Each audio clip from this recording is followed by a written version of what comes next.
അനുദിന വിശുദ്ധർ മാർച്ച് 22 വിശുദ്ധ സക്രിയാസ് മാർപ്പാപ്പ. യൂറോപ്പിന്റെ സമുദ്ധാരണത്തിന് അത്യധികം അധ്വാനിച്ചിട്ടുള്ള സക്രിയാസ് പാപ്പ ഇറ്റലിയിൽ കലാംബ്രിയ എന്ന പ്രദേശത്ത് ഗ്രീക്കു മാതാപിതാക്കന്മാരിൽ നിന്ന് ജനിച്ചു. മാർപ്പാപ്പയായ ശേഷം 11 കൊല്ലം കൊണ്ട് ചെയ്തു തീർത്ത കാര്യങ്ങൾ അദ്ദേഹത്തിന്റെ തീക്ഷ്ണതയും അധ്വാനശീലവും വ്യക്തമാക്കുന്നു. വ്യക്തിപരമായ സ്വാധീനം ഉപയോഗിച്ച് ഗ്രീക്ക് സാമ്രാജ്യവും ലൊംബാർഡിയയും തമ്മിലുള്ള തർക്കം അദ്ദേഹം അവസാനിപ്പിച്ചു. സഭാനിയമങ്ങൾ ചർച്ച ചെയ്യാൻ പാപ്പ 743 റോമായിൽ ഒരു സൂനഹദോസ് വിളിച്ചുകൂട്ടി. അന്നുവരെ ഉണ്ടായിട്ടുള്ള പ്രധാന നിയമങ്ങൾ മെത്രാന്മാരുടെ ശ്രദ്ധയിൽ കൊണ്ടുവരുവാൻ അത് സഹായിച്ചു.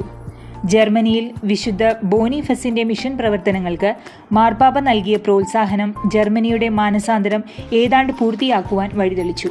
റോമയുടെ സമീപത്ത് മാർപ്പാപ്പ കർഷക പ്രവർത്തനങ്ങൾ പ്രോത്സാഹിപ്പിക്കുകയും ദരിദ്രർക്ക് ഭവനങ്ങൾ നിർമ്മിച്ചു കൊടുക്കുകയും ചെയ്തു.